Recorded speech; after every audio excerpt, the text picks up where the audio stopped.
Samajwadi party के नेता अब्दुल्ला आजम खान के 2 पैन कार्ड मामले में आजम खान और अब्दुल्ला आजम खान को रामपुर की एमपी एमएलए कोर्ट से 7 साल की सजा के बाद रामपुर जेल भेजा गया है। आजम खान के अधिवक्ता की ओर से रामपुर की एमपी एमएलए कोर्ट में एक प्रार्थना पत्र लगाया गया था, जिसमें कुछ मांगे रखी गई थी। इसको लेकर हम बात करेंगे वादी पक्ष के अधिवक्ता एडवोकेट संदीप सक्सेना जी से। जी सर, क्या एप्लीकेशन दी गई थी, कब दी गई थी और क्या मांग रखी गई थी? देखिए, 17 तारीख को अब्दुल्ला आजम खां के खिलाफ एमपी एमएलए जो स्पेशल कोर्ट है श्रीमान शोभित बंसल जी की, उस कोर्ट से उन दोनों लोगों को 7-7 साल की सजा सुनाई गई।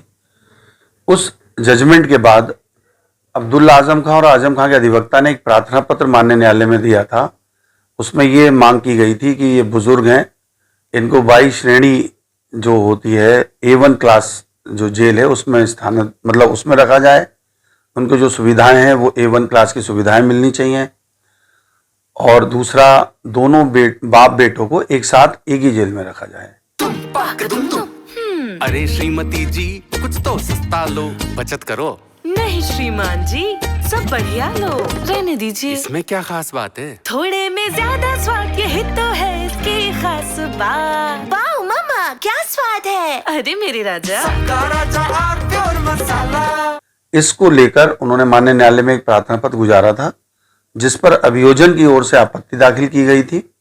और उसमें आज माननीय न्यायालय ने यह निर्णय दिया कि जो प्रार्थना पत्र अब्दुल्ला आजम खां और आजम खां के अधिवक्ता द्वारा माननीय न्यायालय में गुजारा गया है, उस पर जेल मैनुअल के अनुसार कार्यवाही हो और जो जेल मैनुअल के अनुसार उनका जो स्थानांतरण किया जाए उसकी अनुमति जो है माननीय न्यायालय से ली जाए। तो अब किस तरह की कार्रवाई की जाएगी? कार्यवाही तो अब जिला प्रशासन और जेल अधीक्षक जी के पास है, वो जैसे जेल मैनुअल के अनुसार कार्यवाही करेंगे। अगर उस कार्यवाही के अंतर्गत जो उनका प्रार्थना पत्र है उसके अंतर्गत यदि उन्हें लगेगा कि उनको यहाँ से स्थानांतरण किया जाए तो वो उसको स्थानांतरण करेंगे किसी और जेल में, और उस स्थानांतरण की अनुमति जो माननीय न्यायालय से ली जाएगी। जिस तरह से जेल मैनुअल की क्या होता है? क्या देखिए, जो व्यक्ति, जो बंदी, जो मुलजिम होते हैं और वो जिला कारागार में जब वो किए जाते हैं तो उनको उनकी कैटेगरी के अनुसार कुछ सुविधाएं प्रदान की जाती हैं। तो उसी सुविधाओं को देखते हुए अब्दुल्ला आजम खां और आजम खां ने अपना एक प्रार्थना पत्र दिया था कि साहब हमें A1 क्लास की सुविधाएं दी जाएं। तो उस पर ही आदेश हुआ कि जो जेल मैनुअल है, अगर उस मैनुअल में ये VIP कैटेगरी में आते हैं तो इन्हें VIP कैटेगरी मिलेगी। ये साधारण मुलजिम के रूप में आते हैं उस जेल मैनुअल में, तो इन्हें साधारण मुलजिम की तरह सुविधाएं दी जाएंगी।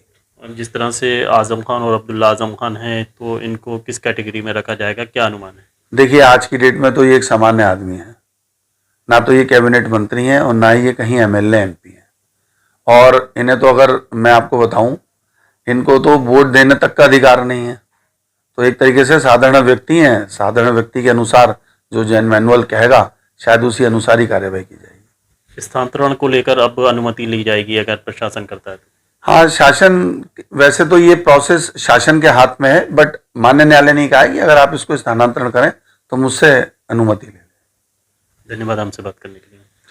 ये थे एडवोकेट संदीप सक्सेना जी, जिन्होंने बताया कि आज कोर्ट में क्या हुआ और किस तरह से कोर्ट द्वारा एप्लीकेशन पर अपनी प्रतिक्रिया दी गई है और फैसला सुनाया गया है। रामपुर से गुलजार रहमान, TV9 भारतवर्ष। अरे श्रीमती जी, कुछ तो सस्ता लो, बचत करो। नहीं श्रीमान जी, सब बढ़िया लो, रहने दीजिए। इसमें क्या खास बात है? थोड़े में ज्यादा स्वाद, यही तो है इसकी खास बात। वाओ मामा, क्या स्वाद है। अरे मेरे राजा,